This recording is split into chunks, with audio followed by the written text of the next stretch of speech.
Welcome Welcome to to Shade. Shade in the City. I'm your girl, Treese. It's Nels. And today we are jumping into our review. Not too late, just, a little later than usual, but It's we're pretty going to late. It's pretty damn late. we're going to get better, people, okay? Season is, ending. Summer's almost over. We got y'all. Right. So anyway, we're getting ready to do Married at First Sight, episode 7. Please make sure that you hit that like button. And that subscribe button. And y'all, let's get into it. And just want to say thank you to the cuz. Shout out to Alicia. We love them. Shade in the City glasses. Thank you very much. We Yes. love you. We appreciate it. And yes, we make sure we drop down and put her IG so you guys can go and make your own purchase. And don't copy us. This is an original. You can't. But she can definitely help you create something. All right, so let's get into it. And let's get shady.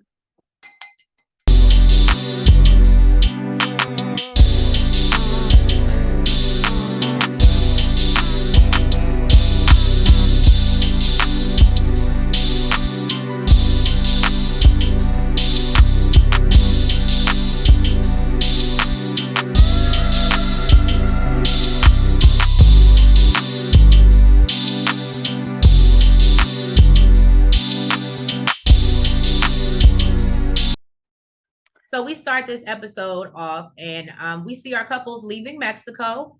So adios, Puerto Vallarta. And, we are settling into our new lives and new apartments in San Diego. Now, we're going to start with Sasha and Nate. Sasha is super excited about moving into this nice, new, clean place. It's very modern. It's very her. And obviously because it's new and it's giving very model, she obviously loves that as well. Yes. She tells Nate she wants all the bathroom counter space and he has to put his stuff in drawers since there's only one sink. And I was like, and he kind of jokes with her, but basically tells her she's selfish. And I was like, that is kind of selfish. Low key. Some of us may not feel that way. I would think that he didn't even have much, so it probably can't all fit in drawers. He's a dude. I mean, oh God. So she lets him know there's no shoes in the house, and basically there's going to be structure. I said, okay. She lets him know she wants the toilet seat down. And that, and he's like, well, I leave a couple dishes, here and there. I don't really like doing laundry.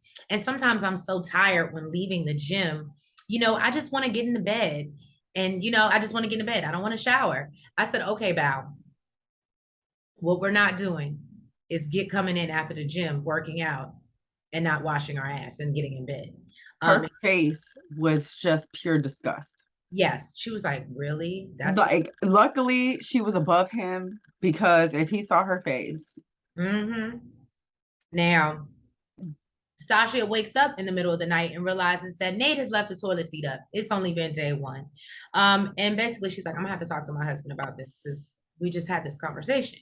Now they go visit her home, which is absolutely amazing. Spotless, smells good. Apartment.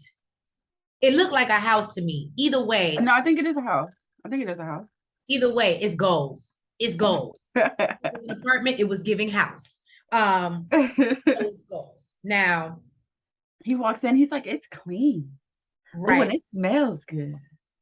Right. She's like, this is what I like. This is what we need. And it really does. And he jokes with her. He goes into her bedroom and she has like the little, I don't want to call it a nook, but breakfast tray at the end of her bed. And he's like, oh, you just put this here because you're showing off. And she's like, no, this is always here. Like y'all, every day. I tell you, again, her apartment is goals for me. I would love to live. I would really have the tray at the end of the table. I mean, end of the bed every single day if I could. And nobody move it, kick it off. I would sleep like this all night. But see, that's the problem. I'm sure she doesn't sleep like that. She don't sleep with the pillows. She don't sleep with the tray. She just reapplies all that shit the next day. Anyway.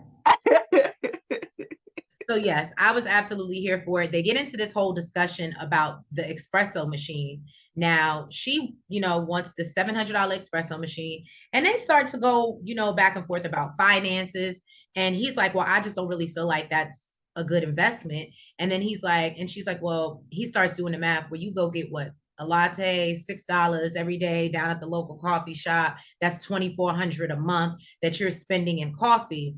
And she's like, right. So if we were to just spend $700, it's like he argued his point, right, her argument for her. right. But he still wanted to argue about it. She was like, no, you literally just did the math and it ain't mathing, homie. $700 versus $2,400 a month makes a lot more sense. And he says, well, we still need to put it in a spreadsheet, but I guess you're right. I said, it's the control of it all, but okay. It's the motherfucker who's making what? Not even 200,000 versus my 400,000 that want to talk shit. That's what we're not gonna do. I actually thought that was super respectful of her, because I was telling D, I said, honestly, if I make the money and I got more money, I'm not asking you to make that type of purchase. It's mine. So the fact that she even consulted with him, I thought was super, like, showing respect, because she, to me, really did not have to. I would think of that as me just going out and buying a pair of shoes. This right, is not something I need to. I got it. It's like nothing. It's not at all coming in between our finances at all. I mean, it's not touching anything. We're still able to buy groceries, still able to pay the bills. It's not touching our finances at all. This is something like I'm buying draws. So really, it doesn't need a discussion. Nate takes her to his bachelor pad, and she says she's impressed. She notices his closet is unorganized, though, and she calls it linty. I was like, what the hell does that mean? What is it? I didn't catch that. What did she say? She was like, it's linty. Oh, linty. Like there's a lot of lint. Yes, but I've never actually heard that word. It's linty. So I was like, okay. So she goes. I like that. So she goes around his entire house critiquing it. Basically, she says the furniture was a little dirty. She's literally taking her finger like this, and she's like, okay. She says the plants are dead. And she's starting to see the difference. She's noticing that her clean is different from his clean. Now, she also is going through his cabinets. She sees empty bottles of cleaning supplies, empty bags, empty food, and multiple empty oatmeal containers. She's like, why is this shit here? Like, this is trash. What the fuck? Tell you, and then that would have irritated. Yes, she was. Oh. Then she notices that there's 2 wine glasses, okay, that have like some old red wine residue at the bottom. So she's like, okay, so he's clearly had someone over here drinking wine together.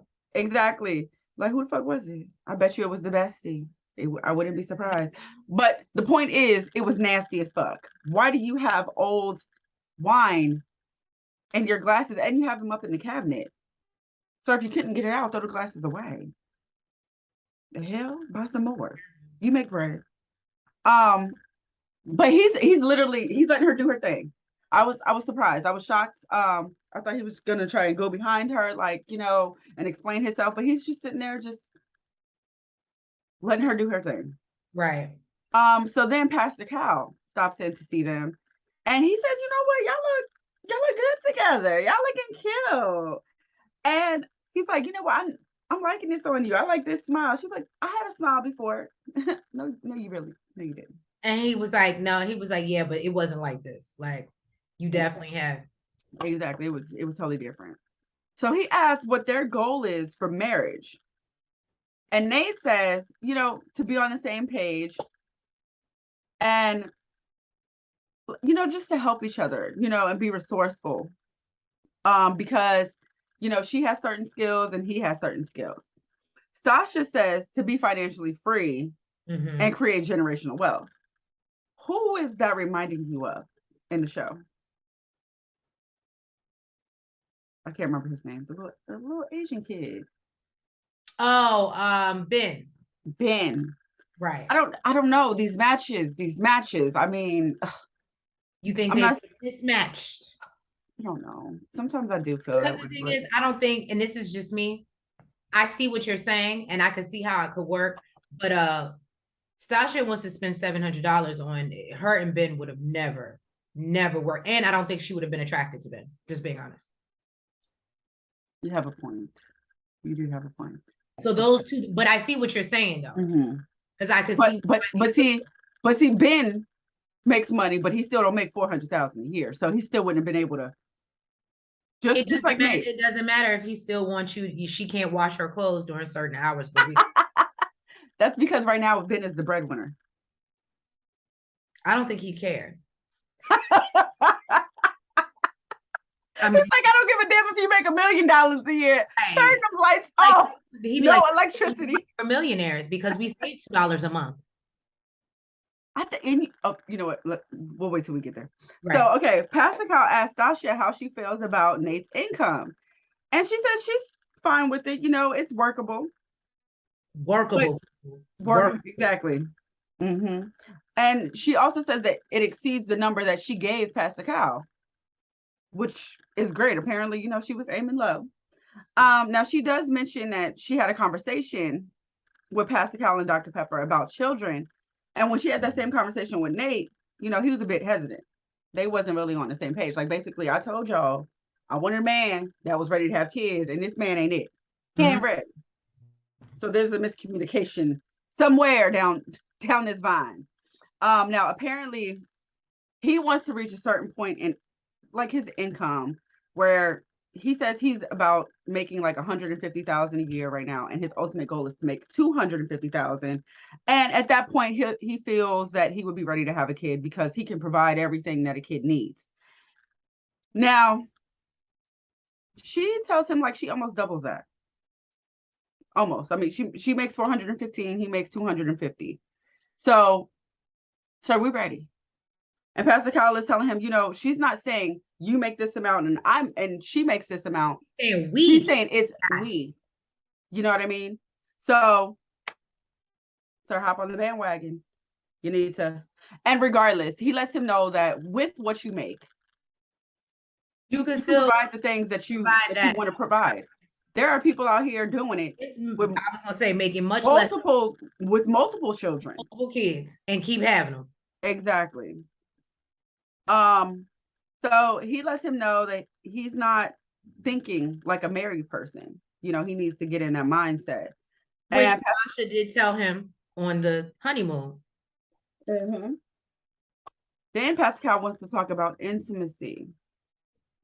And Sasha lets him know that they find other ways to be intimate. They're just not sexual yet. And he wants to know what's your hindrance? What's going on? She says she just wants to wait until she's in love with him and she doesn't want to feel like it's transactional. I thought it was hilarious that they put this all on his ass. So you're not opening up enough. You're not speaking up enough. I'm not going deep with you. And can I just say, I found it to be interesting.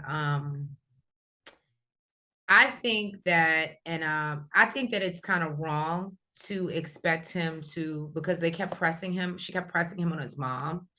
And I just was like, I feel like that's wrong because he really doesn't know anything about this woman. I feel like he's giving what he can give. He doesn't, and you keep pressing him to go deeper about someone he doesn't know. So I feel a little bit biased in this and with that, because I guess that's really why where she wants him to go deep. She wants to be able to relate, right? We grew up having the same situation, kind of, sort of. Right. You know, my dad wasn't there. Your mom wasn't there. We can relate in this way. And normally in a relationship, yes, you do want to be able to relate to the person. The difference is it bothers her, right? And it doesn't bother him. In that situation, I feel like I'm kind of biased, right? I can understand that she wants to relate to him in a relationship. You know, she has her situation with her mom. With her dad, and you know, it bothers her having a relationship with him or not knowing him. Exactly. And he has, you know, his non-existent relationship with his mother. Now, Morgan and Ben talk about their living habits. He says he only left the seat up once while they were on a honeymoon. But she points out that he didn't flush as well. So disgusting. And he was like, but it was a pee, not a poo.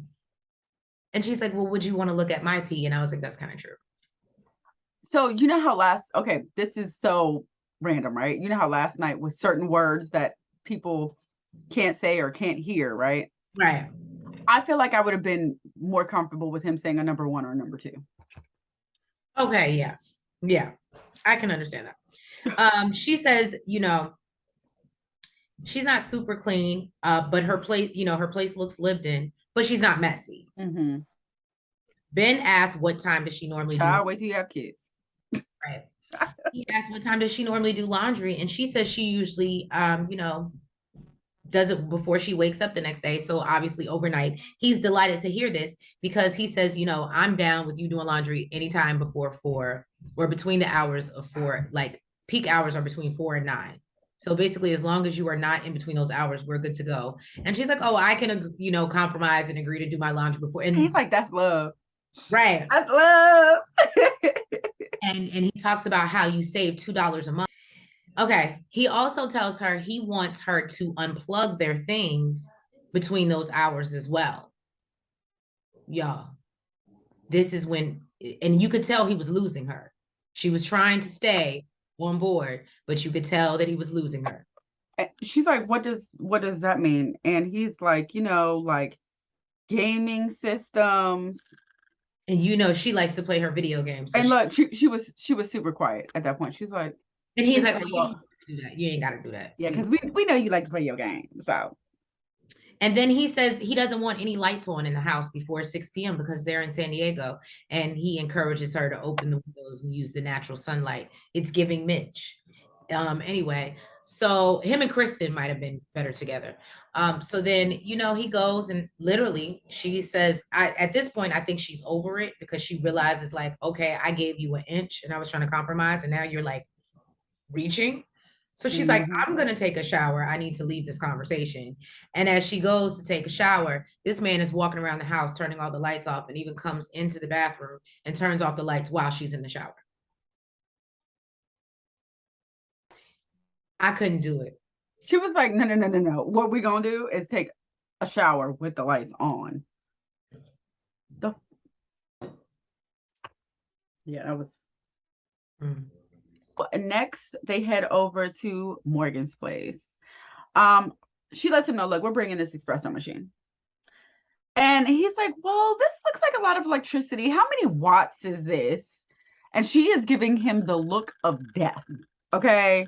I understand. Again, I feel just as passionately about my coffee. I don't know. Her espresso machine was looking kind of dirty.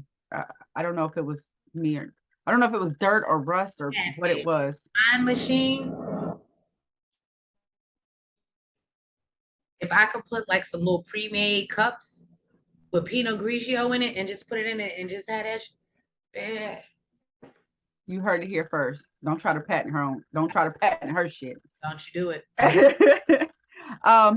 She pulls out the back massager and starts using on him. Apparently he is okay with bringing this thing. He's like, this is why you were put into my life, was to be here to do this for me. She's like, oh, that's it. That's why I was put into your life.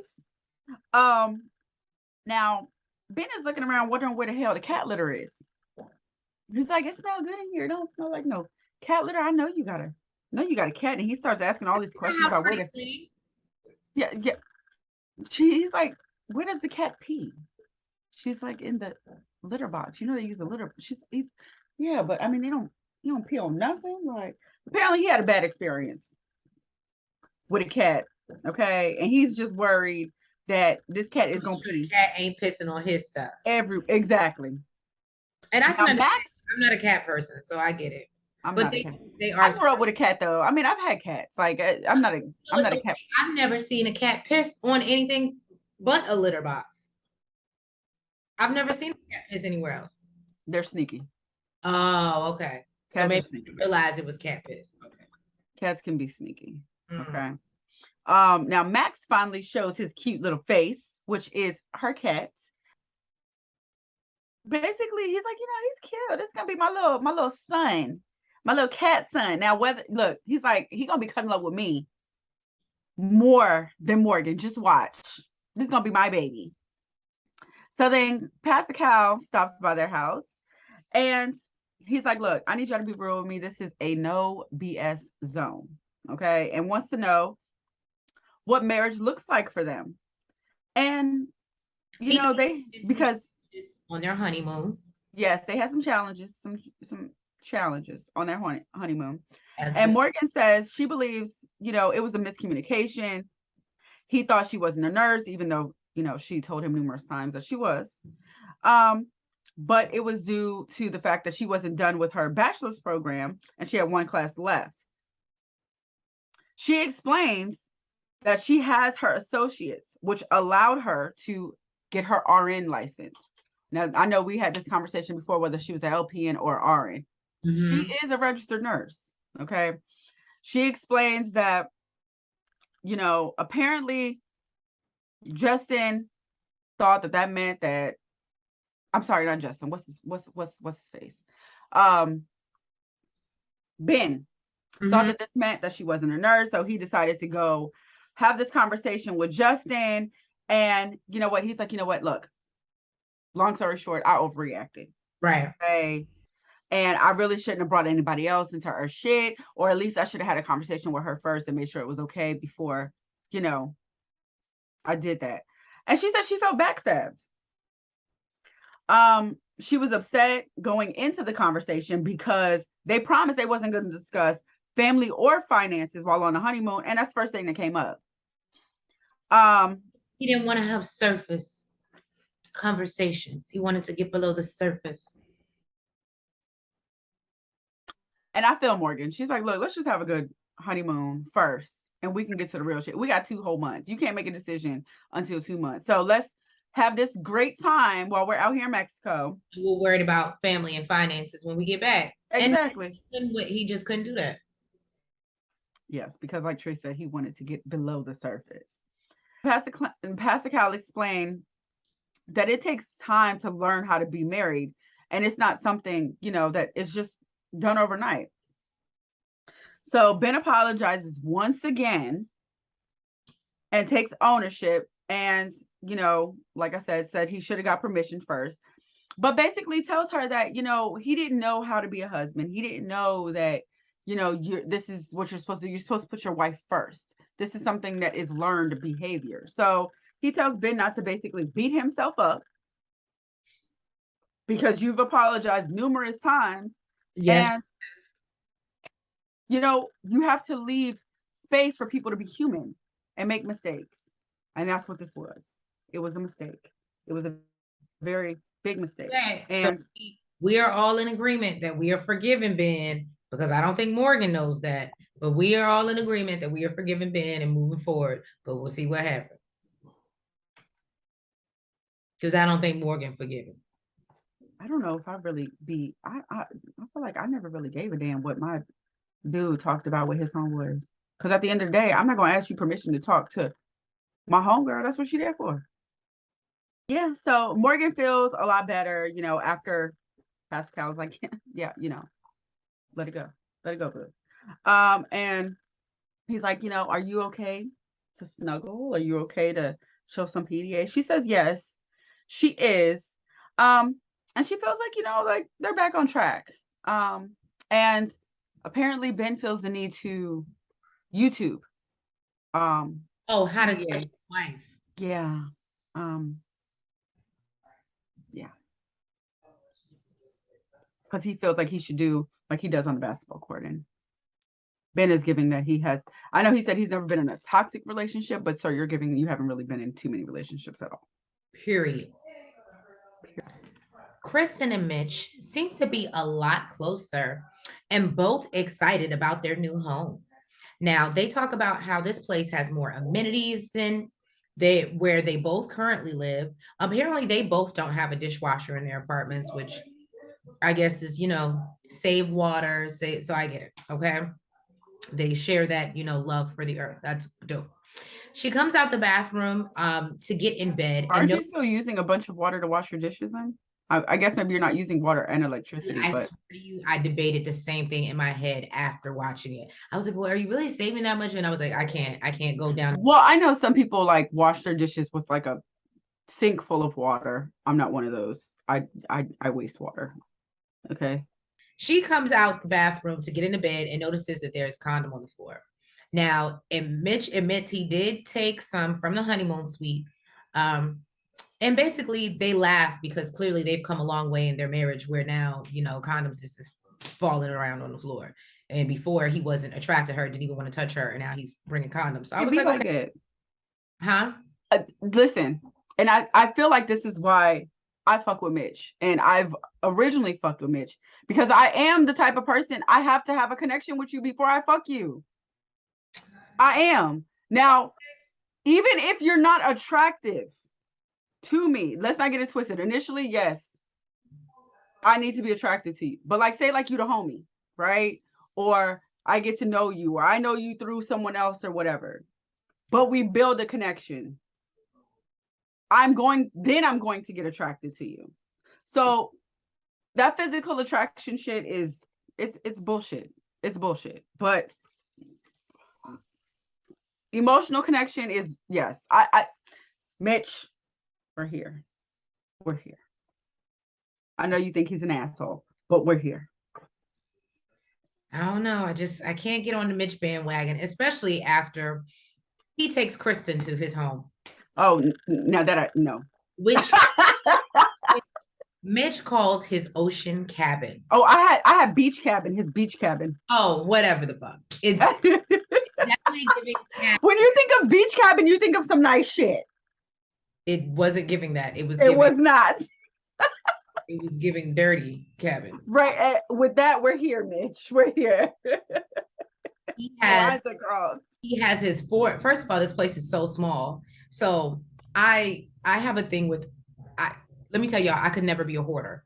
I hate clutter. Mm-hmm. If things do not have a place where they're supposed to be, like having a drawer or a basket or a place of disorganization irritates the shit out of me. I hate when people do. I have one, but I live with someone else. That's the only reason I allow it. So they can put all their disorganized shit in one place and know where to find it. I hate fucking clutter. And Mitch's 4 surfboards and his e-bike and that small ass house for me was too much clutter. On top of the fact that it was nasty and he's rinsing his plants off in the bathtub, which was absolutely disgusting. It was just nasty. And then he has a water machine, which if I was Kristen, I would be questioning, is the motherfucker clean? Fuck. Like, it was a fluoride filter is what it was. It was like to get rid of fluoride for no person on the history of the earth should ever have water with fluoride, according to Mitch. What's crazy to me is he has 3 surfboards in his house. He has this e-bike and his tiny little. I had 4. Right? Oh, I thought he said 3. I had 4 surfboards. If I'm tripping. But I have 4. That's why I said either way, it was too damn many for that small ass house. What got me was he had all this shit that didn't belong inside his house, but then he still had like a junk room. He still had a room just full of shit. Oh yeah, you're right. See, that's nasty. So you got. I feel like he even had like a car seat, like a car seat that goes inside of a car, not like for a baby, but like a car seat. Then let's not talk about this man's stove. The stove was disgusting. Mitch looked like he got roaches. I wouldn't be surprised. Kristen asked, when's the last time he cooked? And he's like, oh, well, clearly I cook all the time. She asked the wrong fucking question. She should have asked, when's the last time you cleaned? Sir, how... let me say something. She says she doesn't care how much she falls in love with this man. She won't be able to come back there. And I understand. They head over to Kristen's apartment and they are greeted by her dog, Luna. Kristen says... Pastor Cal says, has a face that only a mother could love. We are not on Pastor Cal yet. Why are you telling this man's business? I'm just saying. I'm just talking about the dog. So you know what though? Those are pugs. Pugs they do have only a face a mother can love, but some people find them attractive, like that cute. Yeah. Right. So Kristen says with her comes her dog Luna. She snores, she deep breathes, she has asthma and she is a whole entire hot mess. And we see that throughout this little gathering they have together. And Mitch Mitch is a says, little bothered by her deep breathing. huh? I said Mitch was a little bothered by her deep I breathing. can understand. Can you imagine a dog like No. No, no, you didn't. No, I could not. Um, so Mitch says her place is cute. It's clearly cleaner than his. Mhm. You know what? What blows my mind, right? I know Mitch has this I don't give a fuck attitude, right? But even if he's a dirty motherfucker, sir, you've seen the show because you signed up for it. Can I Why say wouldn't you at least I would've clean been- before? Huh? like I would have been this is just I can only speak for me because we know I have a little bit of OCD. Speaking honestly, that would have been such a turnout to me. I wouldn't want to have sex with him no more. Like that would have been done. Because if you treat your house like that, I can only imagine what your body is like. Look at where he showers. You shower in filth. I wouldn't want to do him no more. Sir, do you even have soap? Organic, plant-based soap, I'm sure. I don't see anything wrong with organic soap. But he probably just washes his ass in the fucking ocean with the sea salt. She says her biggest concern is cohabitating with Luna because, you know, she felt like she good, but it might be the deep breathing for him. Mm-hmm. Kristen gets treats for Luna and she has Mitch give them to her, which I thought was cute, you know, introducing them and, you know, trying to get them together. She's also giving him the rundown about, you know, if he gets dog hair, you know, hey, I got a lint roller for you. And, you know, sometimes you may have to clean in between Luna's wrinkle. And he's like, why the fuck would I need to do that? Apparently food and shit gets stuck in there and all types of shit. That I don't know. That just would not be the dog for me. I like low maintenance dogs. I just, Mm-hmm. you know. Mitch feels that Luna is like practice, like for a little kid when they, you know, I guess have kids. I just feel like Kristen, boo, you have kids with this man. You are going to have how many ever kids you have plus one. Because you will be cleaning up behind his dirty, nasty ass. I don't know, but he thinks that they will be a big happy family because he thinks that Kristen is just gonna play the mom role and yes, be his mama. Gotta love this Kristen again. She was willing to be a wife under any circumstances, didn't matter to who. Kristen and Mitch and Luna are having dinner. She says she's super happy that Luna didn't wake him. Apparently he's a hard sleeper because we know this dog breathes hard as fuck. Okay. He likes her cooking. She made him dinner and he likes her cooking. They're She settling asked into a groove. I love it. she asked him how he feels about, you know, their first few days. And he feels like it's going, you know, worryingly easy. And she agrees and says he's been amazing. And her favorite part is going to bed and waking up next to him. She also asked him if he's been in love before, and he says no. You know, but now he's married and he has a different perspective. She explains that she has had a lot of boyfriends and usually jumps in head first and falls in love super easy. He says the L word for him means like if you make his life much better than what it was without you. And he sees the future with her and he thinks that yes, she makes him better. Okay. So they pop a bottle of champagne and head over to the couch and she presents him with this heartfelt card that has and also gives him a mason jar full of love coupons. Now he goes to the coupons and reads them. He gets super excited. And there's one that's actually about to expire that night. and it says 1 free bubble bath that expires tonight. So he wants to cash in on this shit. Okay. And I feel like that was her saying, you can have this coochie if you want it, if you're willing to get it. So Kristen says not only has she told him,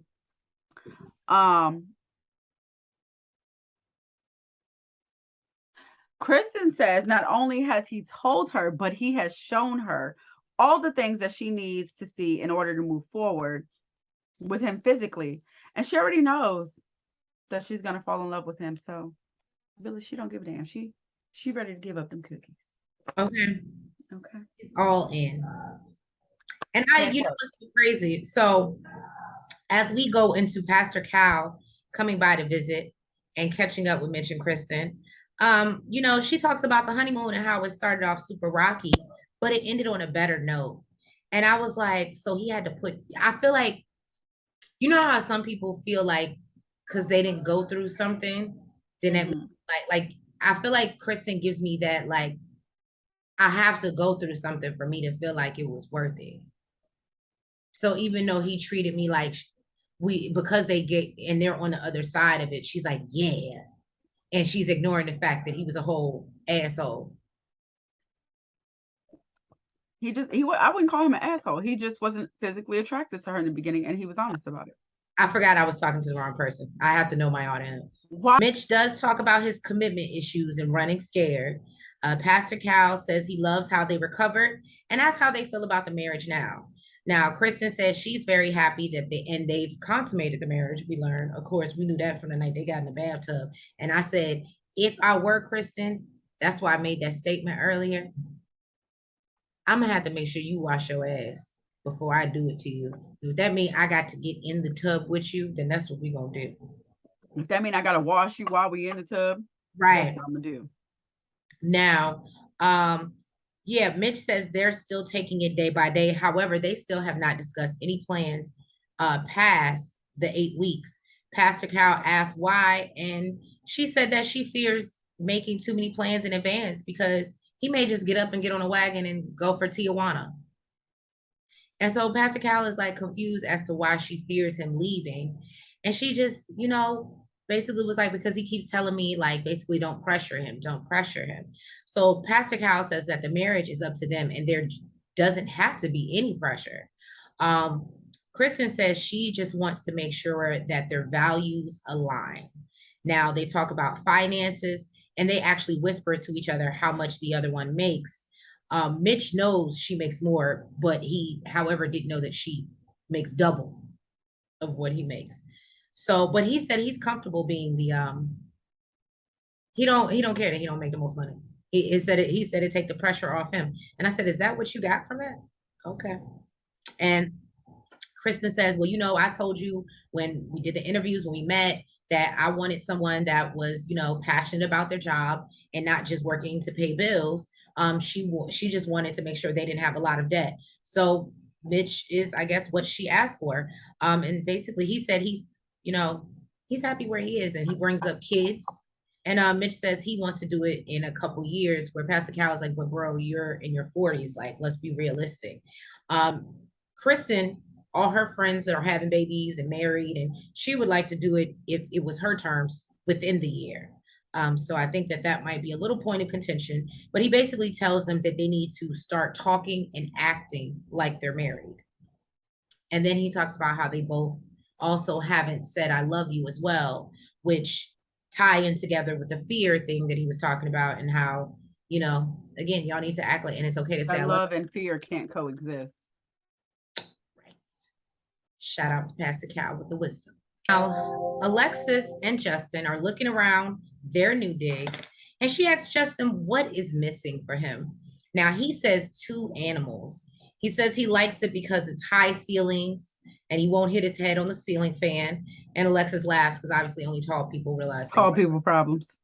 I really did not notice high ceilings until I started watching like HGTV. That's how I know. That will put you onto all the things you need in your life.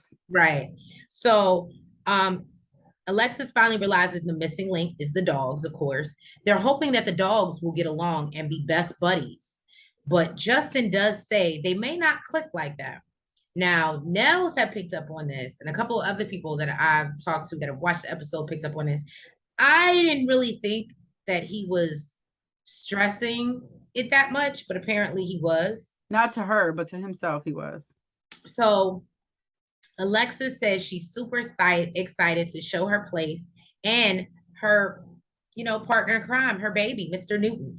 Now, he admires the artwork around her home that apparently she created. Am I accurate in that? Yes, she is. Yeah, you are. She's a bomb ass artist. Um, he asks for a piece and she says, basically there's no husband's discounts in this business. So you gotta pay me. Right.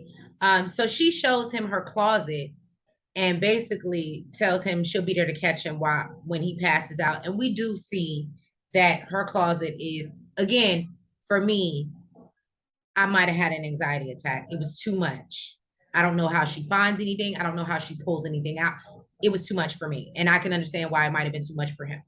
Now, it as Justin says, it's claustrophobic and unorganized. It was awful. So, and basically he says, like, I'm willing to do anything for my wife, but when that closet need to be clean, nah, she got to do that. And I said, I'm here with you, bro. I'm here with you. Now, Justin and Alexis get to his apartment and she meets the dog, Maya. Now, he tells her to sit down. She quickly notices that she's in his kitchen, bedroom, living room, all at the same time. Sound like a bachelor pad to me. Right. He shows off his balcony and says that that's where he spends his work days and entertains his friends. So Alexis says if she were to go on a date with Justin and came back to his apartment, she would kindly be like, I'm going to go back home now. So that goes back to this narrative that you were like, oh, 5 months ago, this couldn't have been my husband. No, unless somebody was forcing you to be with Justin, you would have found a reason to run a long time ago, based off of what you're saying. Now, Justin's like, but I'm a bachelor. He felt like his place was meant for a bachelor. But he said, now that I'm married, I'll consider moving. So Alexis says that she can't see herself living there. And it's a good thing that, she ain't got to. So then they run into Blue, which happens to be Justin's cat. Here's another thing, y'all. This really bothers me. It's not just Justin, it's women, it's men. This really bothers me. Why do y'all live in these small ass apartments and clutter them with a whole bunch and then bring animals? You hardly got space for you and your things and then got the nerve to bring a damn animal in there. Why do y'all do that? I don't understand that. I've never understood that.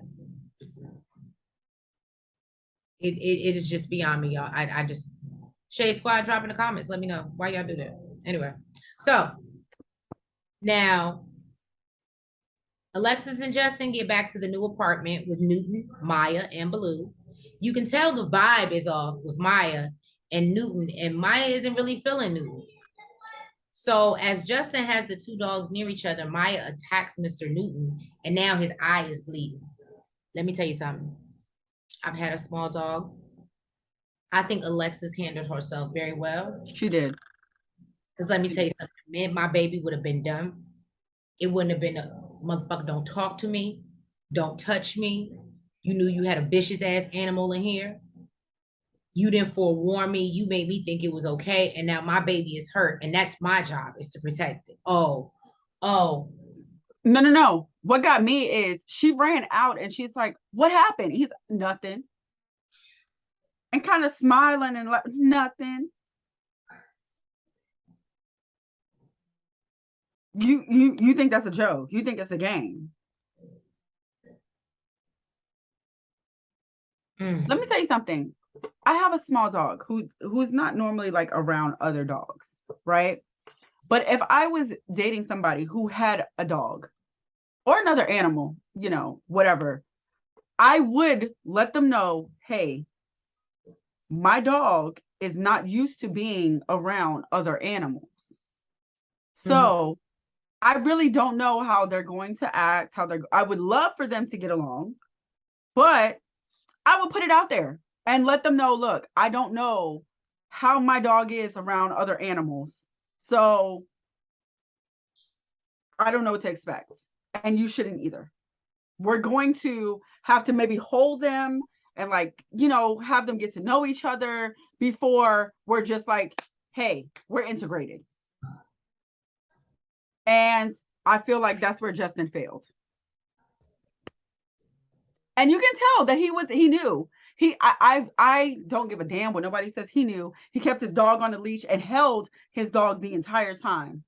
The entire time while Newton's just walking around free range in the damn house. He knew that he had a vicious ass dog. And I feel like that's something that needs to be corrected even before she came into the picture. All I know is that we then see obviously Alexis leaves. She takes Newton to get care. And you know, she basically apparently her and Justin had a conversation. Maya is being sent to be trained for 2 weeks. If Maya is not better when she gets back, then Justin has told Alexis that he plans to give her up. Even though I knew when it was said that it was BS, but yeah, and he says that, you know, maybe he was underestimating his dog and he was a little bit too confident and, you know, really just wanted to integrate them slowly, but understands how she feels because Newton is her baby and Maya is his baby. If that's, let me say something though, but we did learn that Maya had got in fights previously. You didn't feel back then that was a sign. Behavior needed to be corrected? No, because again, we'll get into that, but he defends the dog. That's the problem. Alexis really likes him. Because that would have been it for me. I said that. I said that would have been it for me. So then Pastor Cal comes by and they're greeted by Newton. He's greeted by Newton, Alexis and Justin. He brings up the challenges with the dog. And, you know, she talks about how she feels there was a miscommunication about what the truth is. She said they spoke about Newton and he assured her he would be okay. And he wasn't okay. Mm-hmm. Justin agrees it shouldn't have happened, but he believed Maya obviously would have handled the situation better. Alexis looks at him crazy, and Pastor Cal questions whether it's an issue of lying or the truth. So she brings up how he told her Maya had been in fights with other dogs, which I did not know this. To the and that, you know what I mean? He told her after the fact, though. Right. Justin tries to say that that's not relevant, and in those situations, he was antagonized his dog.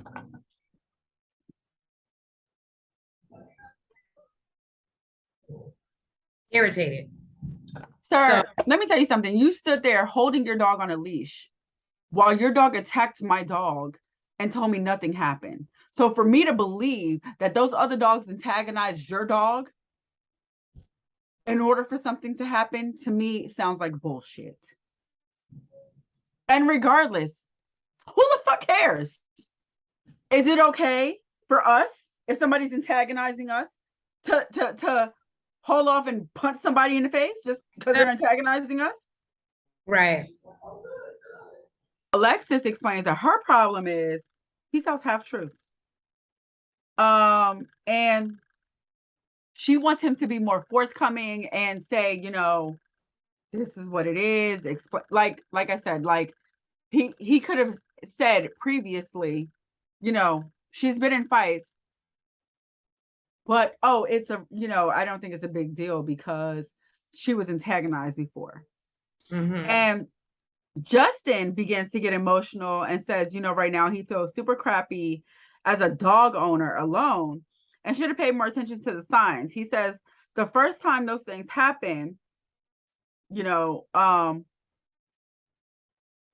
he didn't think it was really anything. And then I guess this is the second time, but he said dog fights. So I feel like he's still not being forthcoming. And he's like, oh, but you know, now it could have cost me my marriage. So Pastor Cal explains to him that he's very empathetic and he feels a lot, but he doesn't want him to beat himself up because it was a mistake. And he's actually happy that they went through it so that they can. I'd have been like, so you glad my baby got a cut on the eye? Right, because that wouldn't work for me. I wouldn't have been able to hear that. It would have been too soon. Yeah, that's not. So he says, you know, that he needs to have like a little bit of leeway to be a human. And she needs to not have such rigid requirements. And they really need to build their foundation of trust. So basically, Alexis explains that she just needs for him to keep his word.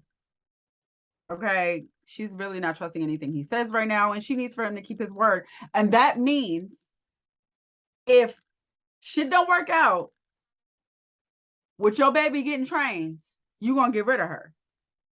And he was like, well, we said it would be a conversation. He was like, well, we'll talk about it. She's like, no. There's nothing to talk about. Like, we already made the choice. And it ends off with him saying, well, she was here before you. Be lonely if you want to. Because let me tell you something. Ain't nobody gonna love you like she loves you. If you think you're lonely now. Because let me tell you something. If we're just going off of physical, this one here would have turned her ass away at the fucking altar. I wouldn't have done shit. I'd have been a bitch. I would have been a Mitch, but I wouldn't even got into it. You'd be like, this ain't gonna work for me. Nope. I'm not gonna be able to love him. I'd have been like, you know what? I can't. I don't even think I can see past the physical to get to the emotional connection. So, nope, not for me. Lindy wants to talk about her cat, Sweetie, and Miguel is like, I'm allergic to cats. I was like, oh, what type of shit is this? The sorcery. Lindy asked him if he takes any type of, allergy medication. He's like, no, I just exclude them from my life. Now, let me tell you something. This is so earth energy that he was giving right now. He's such an asshole. Because he was joking. He was joking. Like, bitch, you're going to have to choose me or the goddamn cat. And you saw Lindy was like, she was like, what are you doing? Giving me unnecessary anxiety. Like, what the f is wrong with you? I was like, why would you make her spiral when you don't have to? You already got to listen to enough. Because it's hilarious. Right. Because it's funny. He says he's, he's actually pretty cool with it. They're looking forward to sharing a space. Yes, with Tweety. And they talk about decision day, and Lindy says that this is a trigger word for her. And so basically he wants him to stop talking about it. And Miguel says he wants to talk about it and be realistic. Lindy feels like it's an out for him and says that they're not talking about decision day at all. And so Miguel's like, he's not looking for a way out. He's all in. We learned that Lindy snores. Yes. And she's like, oh, it's probably just because I was tired after all the traveling. He was like, no, you did in Mexico too, boo. It's something you did. It's something that you do. So then Lindy goes to visit Miguel's apartment and is happy with how everything looks, but taken aback by the bacon grease in his refrigerator. And it's a Spanish thing, boo. It's a Spanish thing. Hey. And it adds flavor to your food. Get on board. He says it's good. And she's like, but you're going to give yourself a heart attack. Yeah, Jesus. He then shows off his Dungeons and Dragons, which we know Chanel would have been so turned on by this. Now, and he mentioned Dungeons and Dragons, I'd be like, divorce! You stupid. But he calls these his Bibles. Now she's like, okay, that's a little sacrilegious for me, just a little too much. Too much. He keeps on doing this. But you know what? I don't know if that's just, that asshole earth energy. I don't know what it is, but like, I love it. Like, because she's an asshole earth sign. Just to fuck with you. She does it to me all the time. Now, she says she enjoys seeing how Miguel lives and basically loves his little quirks. He goes off and tells her, feel free to look around. And then he comes back in his bear costume from his Dungeons and Dragons. It's she's alter ego bear man. It's his alter ego. However, she thinks it's cute and embraces it. Now, Miguel comes home with flowers for Lindy and she's surprised. I Good thought job, Miguel. he asked her what if he would have came to the altar looking crazy. Now she says she was ready and would have accepted whatever. All right, Now, Kristen. okay, that's what it was giving. Miguel says he was looking for anything and blindly says, well, you still are. She tells him he's not thinking very positively and basically says, I need Pastor Cal to come in here and help me out because you're just basically, you keep giving me this feeling that you're just testing this out. And this is not a test for me. I'm married. This is what I'm trying to do. So Miguel says that he feels like if they fall in love with he wants her to be himself, be themselves. And that he feels like if they fall in love with those versions of themselves, that it would work. Now, Lindy feels like he went from being harsh to this loving guy, and she's proud of herself because she feels like she's the one that did this to him. Now, she brings up D-Day and her dread, and Miguel says, well, maybe we should refer to it as Vowel Renewal Day. And I said, okay, Miguel, you're getting your points back. And he says that Lindy is something that he cannot put into words. Lindy says with Miguel, she never had to guess. And he tells her how he feels and what he's thinking. They have an intense connection and it's almost annoyingly awesome. So she thanks him for the meal and says it's a 10 because apparently he had cooked for her during the scene. And he gave her the middle of the garlic bread. Okay, that's love. Oh, is that like a thing? Because it's not like the end where it's super crispy and crunchy and flaky. Oh, I like the crispy edges, but okay. Stachi, a question. She's a weirdo. Whatever. But I thought it was super cute because she's like, the dinner was amazing. She's super impressed. And she's like, but what's the name of your restaurant? And he's like, Lingel's.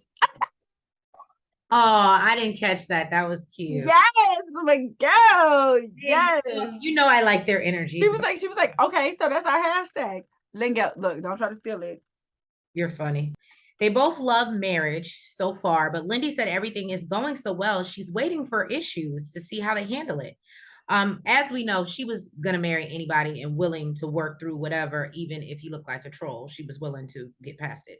Now, the troll is Trace's word. It wasn't Lindy's. Oh, okay. But she's laughing every day. But realizes that Miguel is not feeling the same way and asks Pastor Cal, how can she control that narrative? So Miguel says that he went into this thinking he can give someone his all for 8 weeks. However, he does realize that's a little bit unfair to Lindy, and basically says that she made it so easy that they obviously rebranded it the Vow Renewal. So Pastor Cal loves this and ask her what she needs from Miguel.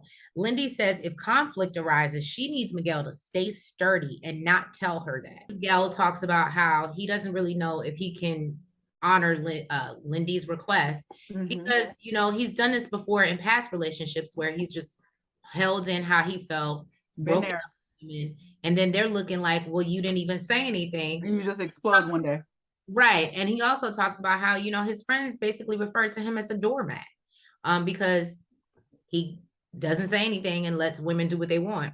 Now, Pastor Cal says that, there's going to be times when you won't feel good about your marriage, and how you communicate that is pivotal. Now, Miguel says that, he's been in relationships where he was committed, but he never felt that feeling of being in love.